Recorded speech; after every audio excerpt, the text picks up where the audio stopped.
أعوذ بالله من الشيطان الرجيم. بسم الله الرحمن الرحيم.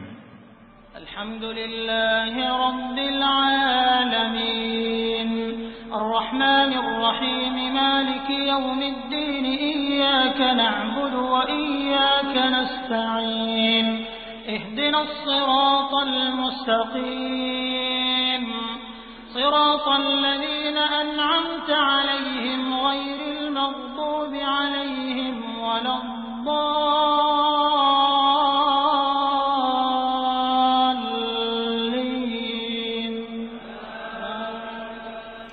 الحمد لله نحمده ونستعينه ونستغفره ونؤمن به ونتوكل عليه ونعوذ بالله من شرور أنفسنا ومن سيئات أعمالنا. من يهده الله فلا مضل له ومن يضلله فلا هادي له ونشهد أن لا إله إلا الله وحده لا شريك له ونشهد أن سيدنا ونبينا وسندنا وحبيبنا وإمامنا ومولانا محمدا عبده ورسوله. أما بعد فأعوذ بالله من الشيطان الرجيم. بسم الله الرحمن الرحيم. قل إنما أنا بشر مثلكم يوحى إلي أنما إلهكم إله واحد. صدق الله العظيم. قال رسول الله صلى الله عليه وسلم: أنا سيد ولد آدم يوم القيامة، أو كما قال رسول الله صلى الله عليه وسلم: يا رب صل وسلم دائما أبدا على حبيبك خير الخلق كلهم، هو الحبيب الذي ترجى شفاعته لكل حول من الأحوال مقتحمين. محترم بزرگوں اور دوستوں اور معزز سامعین کرام، اللہ تبارک و تعالیٰ کا بہت بڑا احسان اور اس کا فضل ہے کہ اللہ رب العزت نے ہم لوگوں کو دین کی نسبت سے جمع ہونے کی توفیق عطا فرمائی. دعا کیجیے کہ اللہ ہمارے جمع ہونے کو قبول فرمائے اور ہم سب کے لیے اس کو آخرت میں نجات کا ذریعہ بنائے.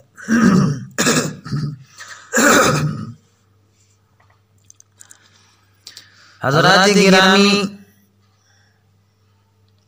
جیسا کہ آپ لوگوں کو معلوم ہے اچھی طرح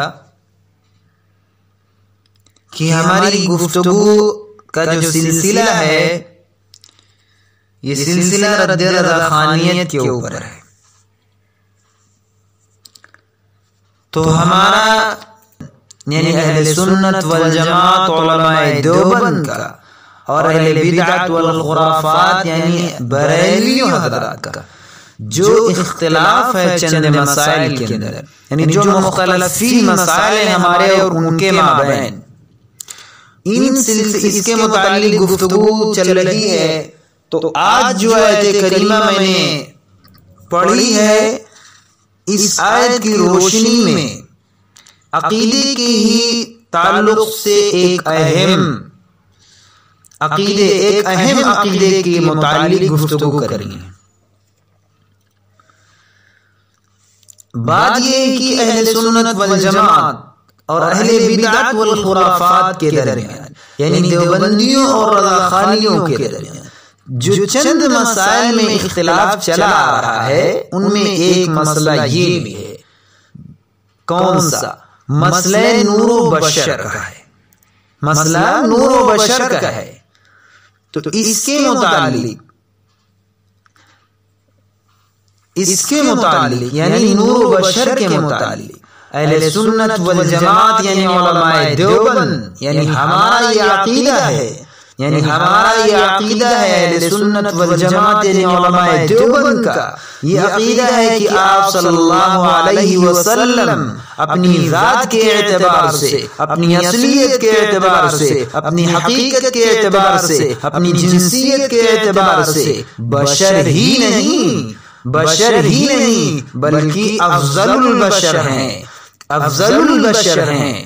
یعنی اللہ کے نبی حضرت محمد عربی صلی اللہ علیہ وسلم تمام انسانوں میں سب سے افضل، سب سے اعلیٰ، سب سے برتر انسان ہے.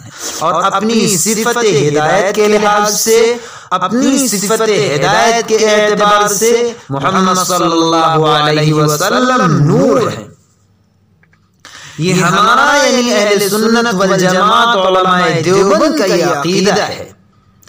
اور خود جناب محمد رسول اللہ صلی اللہ علیہ وسلم کو ان کی بشریت کے بارے میں، ان کی انسانیت کے بارے میں اللہ تبارک و تعالی نے اعلان کرنے کا حکم بھی دیا اور فرما دیا اللہ تبارک و تعالی نے، جس کا قرآن اپنے لفظوں میں صاف طریقے سے اعلان کر رہا ہے اور یہ بتا رہا ہے، یہ کہہ رہا ہے کہ قل انما انا بشر مثلکم یوحی الی انما الہکم الہ واحد.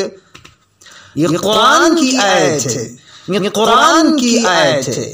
اللہ تبارک و تعالی نے اس آیت کے اندر یہی پیغام دیا ہے. اللہ نے اس آیت کے اندر اسی مفہوم کو بیان کیا ہے. اللہ تبارک و تعالی نے اسی بات کا ذکر کیا ہے اور یہ سمجھایا ہے اور یہ بتایا ہے. کہا قل انما انا بشر مثلکم، قل انما انا بشر مثلکم، کہ محمد صلی اللہ علیہ وسلم، اے محمد عربی، اے جناب نبی پاک صلی اللہ علیہ وسلم، آپ کہہ دیجئے، آپ فرما دیجئے، آپ بتلا دیجئے، آپ اعلان کر دیجئے، آپ وضاحت کر دیجئے. کیا؟ انما انا بشر مثلکم، کہ میں تمہاری ہی طرح، میں تمہارے ہی جیسا ایک انسان ہوں، ایک آدمی ہوں، ایک انسان ہوں، ایک بشر ہوں. لیکن فرق ہے، فرمایا یوحی الی انما الہکم الہ واحد. لیکن یہ فرق ہے، یہ تمیز ہے، یہ امتیاز ہے. فرمایا میں تمہارے ہی جیسا انسان ہوں، تمہارے ہی جیسا بشر ہوں، لیکن میرے پاس وحی آتی ہے کہ تمہارا معبود ایک ہی معبود ہے. الی انما الہکم الہ واحد، کہ تمہارا معبود ایک ہی معبود ہے، تمہارا الہ ایک ہی الہ ہے، تمہارا رب ایک ہی رب ہے، تمہارا خدا ایک ہی خدا ہے. یہ ہمارا عقیدہ ہے، یعنی علماء اہل سنت والجماعت علماء دیوبند کا اور ان کا یعنی ہمارے بھائی لوگوں کا، اہل بدعت والخرافات کا، ان کا عقیدہ یہ ہے، ان کا کہنا یہ ہے کہ وہ اللہ کے نبی صلی اللہ علیہ وسلم کی بشریت کا کچھ لوگ انکار کرتے ہیں، کچھ لوگ مانتے ہیں. ان کا کہنا یہ ہے، ان کا یہ عقیدہ ہے، کہتے ہیں کہ آپ صلی اللہ علیہ وسلم بشر نہیں ہیں، آپ صلی اللہ علیہ وسلم انسان نہیں ہیں، آپ صلی اللہ علیہ وسلم تو نور ہیں، آپ صلی اللہ علیہ وسلم انسان نہیں ہیں. یہ ان کا قول ہے، یہ ان کا کہنا ہے. اور اللہ تبارک و تعالیٰ نے کم و بیش 18,000 مخلوق پیدا فرمائی ہے، لیکن مرتبہ نبوت اٹھانے کے لیے، مرتبہ نبوت اور رسالت کے لیے اللہ نے جس مخلوق کا انتخاب کیا ہے، جس کے اندر نبوت اور رسالت کے اٹھانے کی صلاحیت رکھی ہے، وہ انسان ہی ہے۔ پوری مخلوق میں سے صرف انسان میں اللہ تبارک و تعالیٰ نے یہ قوت رکھی ہے، یہ صلاحیت رکھی ہے کہ اگر نبی ہوگا تو انسانوں میں سے ہی ہوگا، اور انسانوں میں بھی وہ بھی صرف مرد ہوگا، عورت نہیں ہوگی۔ اگر انسان نہیں ہوگا تو وہ نبی نہیں ہو سکتا، اور اگر مرد نہیں ہوگا تب بھی نبی نہیں ہو سکتا۔ پتہ یہ چلا کہ نبی کا انسان ہونا بھی ضروری ہے اور مرد ہونا بھی ضروری ہے۔ نبوت کے لیے انسانیت ضروری ہے۔ اگر ہم نے انسانیت کا انکار کر دیا، محمد صلی اللہ علیہ وسلم کی بشریت کا انکار کر دیا، آپ کی انسانیت کا انکار کر دیا، تو آپ کی نبوت کا بھی انکار کر دیا۔ کیونکہ نبوت کے لیے انسانیت شرط ہے، انسانیت لازم ہے۔ نبی جو بھی ہوگا وہ انسان ضرور ہوگا، وہ بشر ضرور ہوگا۔ اللہ تبارک و تعالیٰ نے قرآن مقدس کے اندر جا بجا اس مضمون کو بیان کیا ہے۔ کئی مقامات پر اللہ تبارک و تعالیٰ نے ذکر کیا ہے کہ ہم نے تمہیں میں سے تمہیں جیسا انسان بھیجا تمہاری ہدایت کے واسطے۔ اس مضمون کو قرآن کے اندر بہت جگہ بیان کیا اللہ نے۔ خیر، اللہ تبارک و تعالیٰ نے قرآن کے اندر متعدد جگہ ارشاد فرمایا، تو نبوت کے لیے انسانیت شرط ہے، انسانیت ضروری ہے۔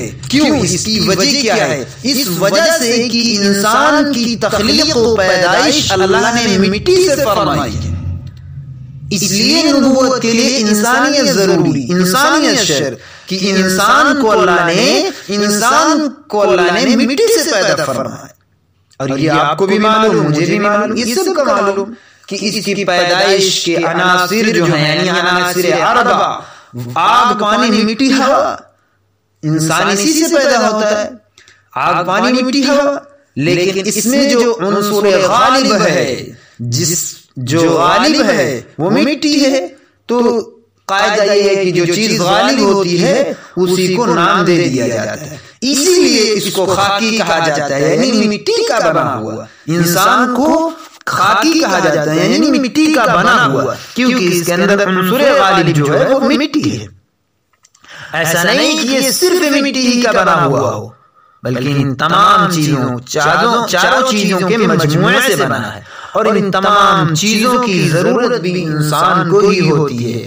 علماء نے لکھا ہے کہ اگر یہ چیزیں دنیا سے ناپید ہو جائیں، یعنی ختم ہو جائیں، کون؟ آگ، پانی، مٹی، ہوا وغیرہ، تو سب سے پہلے جس کو نقصان ہوگا وہ انسان کو ہی ہوگا، یعنی سب سے پہلے نقصان انسان کو ہی ہوگا، اس کے بعد دوسری مخلوق کو نقصان ہوگا۔ اب یہ بات آپ سمجھ لیجیے کہ بلا استثناء سارے انسان اس کے اندر یکساں اور برابر ہیں۔ کس کے؟ یعنی انسانیت کی پیدائش کی تخلیق کے اندر سارے انسان برابر ہیں، چاہے وہ نبی ہو، چاہے وہ پیغمبر ہو، چاہے وہ ولی ہو، چاہے وہ پیر ہو، چاہے وہ فقیر ہو، چاہے وہ بادشاہ ہو، چاہے وہ گورا ہو، کالا ہو، عرب کا ہو، عجم کا ہو، ہندوستان کا، پاکستان کا، افغانستان کا، ترکستان، کسی بھی خطے کا کہیں کا بھی ہو، کوئی بھی ہو، چھوٹا ہو بڑا ہو، ہر ایک کیا ہے؟ یعنی انسان جو ہے وہ اپنی پیدائش اور تخلیق کے اندر اس کے اندر یکساں اور برابر ہے۔ عناصر اربع یعنی آگ، پانی، مٹی، ہوا، اسی سے ہر ایک کی پیدائش ہوئی۔ اور یہ سمجھنا بہت بڑی بھول ہے، یہ سمجھنا بہت بڑی بھول ہے۔ جو لوگ یہ سمجھ بیٹھے ہیں، کچھ لوگ غلط فہمی کے اندر ہیں، یہ بہت بڑی غلطی ہے کہ اللہ کے محبوب بندے، اللہ کے مقرب بندے مٹی کے علاوہ کسی اور چیز سے بنائے گئے ہیں۔ کسی اور چیز سے ان کی پیدائش ہوئی؟ نہیں، ایسا نہیں، عام انسان مٹی سے بنائے گئے ہیں۔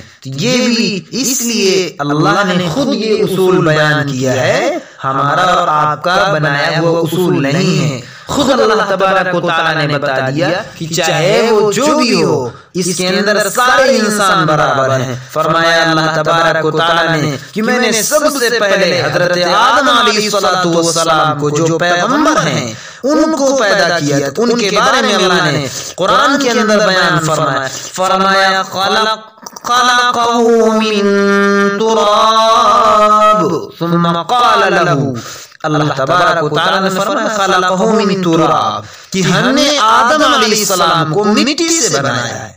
معلوم یہ ہوا کہ انبیاء بھی مٹی ہی سے بنائے جاتے ہیں، کسی اور چیز سے اللہ ان کو نہیں پیدا کرتا۔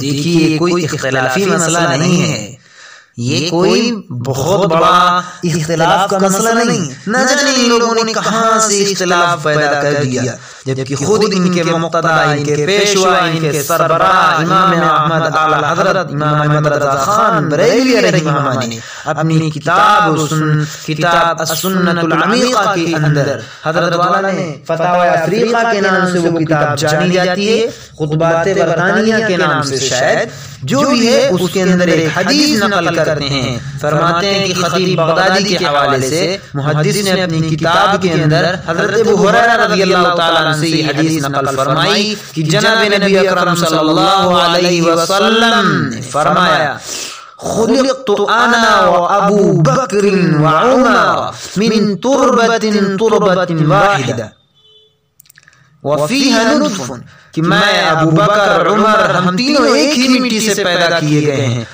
عربی الفاظ حدیث کے ہیں اور اردو والا حضرت رہے خان امام احمد رضا خان بریلوی رحمہ اللہ کے، جس کا دل چاہے وہ دیکھ لے، قطعی طور پر، واضح طور پر، غیر مبہم طریقے سے حدیث کے حوالے سے انہوں نے اقرار کیا ہے کہ آپ صلی اللہ علیہ وسلم اسی مٹی سے پیدا کیے گئے ہیں جس مٹی سے ابو بکر اور عمر پیدا کیے گئے ہیں۔